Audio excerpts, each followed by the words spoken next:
अस्सलाम वालेकुम, मेरा नाम ज़हीरुल्लाह शाह है और मैं मीडिया मैटर्स फॉर डेमोक्रेसी के लिए as a consultant web developer काम करता हूँ। ये कोर्स जो शुरू होने जा रहा है ये मीडिया मैटर्स के initiative digital marketing for independent journalist and media startups के अंडर एसईओ का मॉड्यूल है।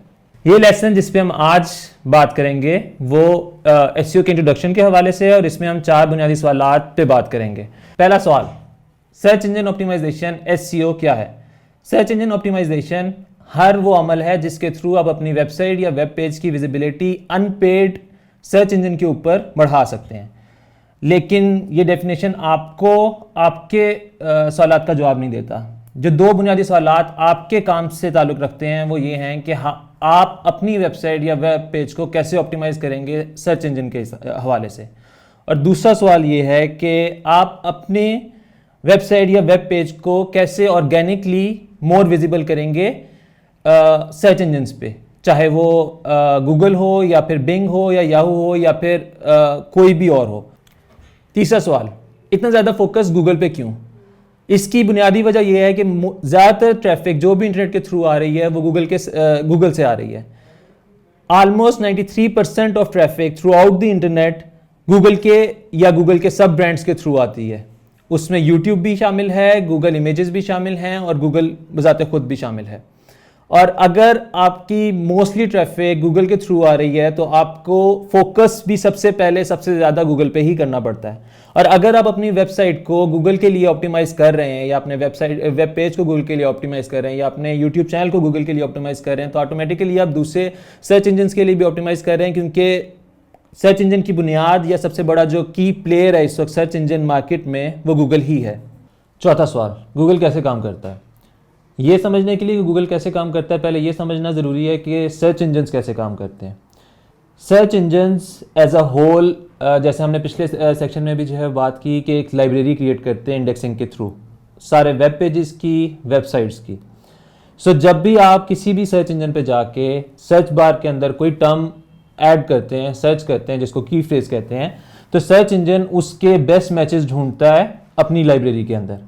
जब वो बेस्ट मैसेजेस उसको मिल जाते हैं तो फिर उनको वो सॉर्ट करता है बेस्ड ऑन के उसके क्राइटेरिया के हिसाब से कौन से वेब पेजेस या वेब साइट्स क्वालिटी और रेलेवेंट कंटेंट है बेस्ड ऑन यूजर्स नीड्स। तो क्या गूगल किसी भी पेज को किस क्राइटेरिया के बेस पे जज करेगा वो ये डिसाइड करता है पेज रैंक एल्गोरिदम से, जो कि उसका बेसिक कोर एल्गोरिदम है जिसकी बुनियाद पे गूगल डेवलप हुआ। पेज रैंक किसी भी पेज को रैंक करता है बेस्ड ऑन के कितने इनगोइंग और आउटगोइंग लिंक्स हैं उस पेज से किसी और वेबसाइट या किसी और वेब पेज से, और वो वेब पेज किस क्वालिटी का है। ठीक है। सो देन 2011 ऑनवर्ड्स गूगल ने एल्गोरिदम्स इंट्रोड्यूस करवाने शुरू किए जिसमें उसने टॉक्सिन्स मेंशन किए। वो टॉक्सिन्स क्या हैं और वो कब कब आए हम लोग उस पर डिस्कस करेंगे। टॉक्सिन से इस कोर्स में मुराद ये है कि वो प्रैक्टिसेस जिनको गूगल पेनलाइज करता है और आपके वेब पेज को या आपकी वेबसाइट को डी रैंक करता है अगर आप वो प्रैक्टिसेस कर रहे हो तो। 24 फरवरी 2011 को गूगल ने पांडा एल्गोरिदम लॉन्च किया जिसमें उसने जो टॉक्सिन्स इंट्रोड्यूस करवाया वो डुप्लीकेट, कॉपीड और थिन कंटेंट था, यूजर जनरेटेड स्पैम थी और कीवर्ड स्टफिंग थी। इनमें से कोई भी प्रैक्टिस करने की सूरत में गूगल आपके वेब पेज या वेबसाइट को डी रैंक करना शुरू कर देगा या फिर शो ही नहीं करेगा अपने सर्च इंजन पे अगर आप इनमें से कोई भी प्रैक्टिसेस कर रहे हो तो।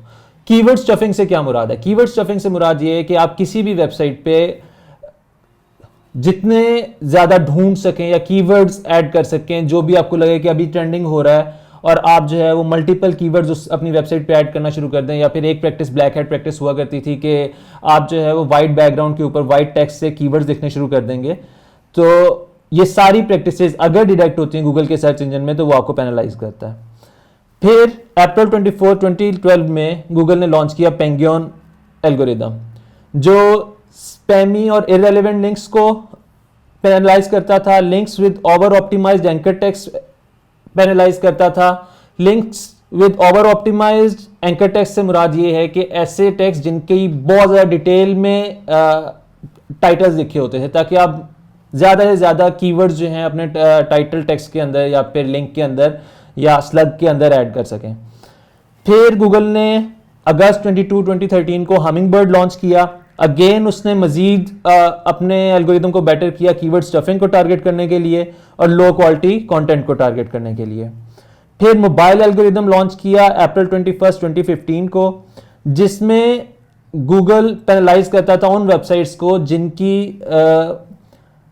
मोबाइल वर्जन्स नहीं है, मोबाइल पेजेस को वो सपोर्ट नहीं करते या फिर पुअर मोबाइल यूजेबिलिटी है। अगर यूजर एक्सपीरियंस मोबाइल पे किसी वेबसाइट का बुरा है तो गूगल ने 2015 ऑनवर्ड्स उन वेबसाइट्स को या उन वेब पेजेस को जो है पेनलाइज करना शुरू कर दिया। रैंक ब्रेन एल्गोरिदम लॉन्च किया अक्टूबर 26 2015 को। अगेन इसमें lack of query specific relevance और शैलो कंटेंट और पुअर यूएक्स से मुराद यूजर एक्सपीरियंस है, जिसको उसने टारगेट किया और पेनलाइज करना शुरू किया। मई 4 2018 को गूगल ने मेडिक एल्गोरिदम लॉन्च किया।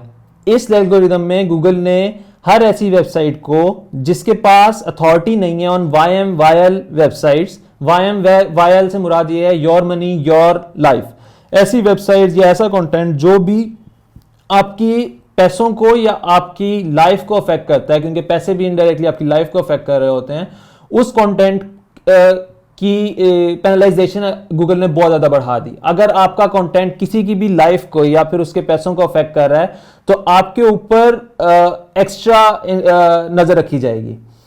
इसके अलावा अगर आपकी वेबसाइट्स के ईट सिग्नल्स, ईट से मुराद यहां पे ये है कि ई एक्सपर्टीज, ए अथॉरिटी और ट्रस्टवर्दीनेस, अगर आपकी वेबसाइट के ईट सिग्नल्स वीक हैं, यानी कि आपके पास अथॉरिटी नहीं है किसी टॉपिक पे बात करने की, आपके पास वो एक्सपर्टीज नहीं है और आप किसी भी पॉइंट पे ये फील होते हैं उसके एल्गोरिदम क्योंकि आपके पास ट्रस्टवर्दीनेस नहीं है और आप उस टॉपिक पे कंटेंट लिख रहे हैं, तो आप पेनलाइज होंगे बनिस्बत उन वेबसाइट्स के जिनके पास अथॉरिटी, एक्सपर्टीज या ट्रस्टवर्दीनेस है गिवन टॉपिक।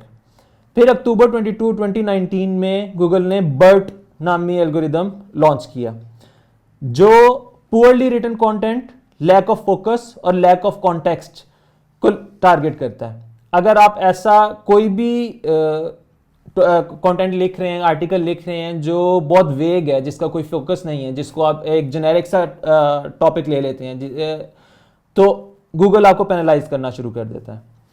फिर गूगल ने 2017 से ऑनवर्ड अपने एल्गोरिदम्स के जो अपडेट्स हैं उनको कोर अपडेट्स कह के बस लॉन्च करना शुरू कर दिया और इस पॉइंट से ऑनवर्ड गूगल की ट्रांसपेरेंसी रिगार्डिंग कि वो किस चीज़ को पेनलाइज कर रहा है, किस चीज़ को प्रमोट कर रहा है, वो बहुत कम हो गई। सो आपको एक लंबा चौड़ा पॉलिसी का पेपर पढ़ना पड़ता है जिसमें बहुत ज़्यादा डिटेल्ड कंटेंट लिखा हुआ है, जो किसी भी बिगिनर या फिर न्यू यूजर्स के लिए बहुत मुश्किल होता है समझना। सो जनरली उसके कुछ प्रिंसिपल्स, जो कोर प्रिंसिपल्स मैंने पीछे एक्सप्लेन किए, अगर आप उनको फोकस रखते हैं और आप वो टॉक्सिन्स नहीं करते और आपने एक लंबा टाइम एक अच्छा कंटेंट लिखा है, जो कि किसी भी डायनामिक वेबसाइट्स के लिए जो जर्नलिस्ट की होती हैं उनके लिए बहुत आसान है बनिस्बत स्टैटिक वेबसाइट्स के लिए, क्योंकि आपको कॉन्स्टेंटली कंटेंट लिखना पड़ता है जो आप असूलन लिख नहीं रहे होते। एक जर्नलिस्ट हर रोज के हिसाब से स्टोरीज कर रहा होता है और उसके पास ज़्यादा से ज़्यादा आर्टिकल्स आते हैं, ज़्यादा से ज़्यादा कंटेंट आता है और गूगल उसको बेनिफिट्स भी देता है और उसको प्रमोट भी करता है जितना ज़्यादा आपका न्यू कंटेंट आ रहा हो। तो 2017 ऑनवर्ड कोर अपडेट्स आई, जिसमें हर बिगर अपडेट को गूगल लॉन्च करता है, उसके पॉलिसी पेज पे होता है। इस लेसन के एंड में मैं आपको रिसोर्सेज में लिंक दूंगा जहां पे वो पॉलिसी देख सकते हैं और पढ़ सकते हैं। ज़रूर पढ़िए, ज़रूर चेक करिए, क्योंकि अगर आप किसी भी डोमेन पे काम कर रहे हैं, आपका यूट्यूब चैनल है, आपके पास अगर कोई भी traffic even social media platforms के ऊपर भी अगर गूगल से होके आ रही है तो वो आपके लिए रेलेवेंट है।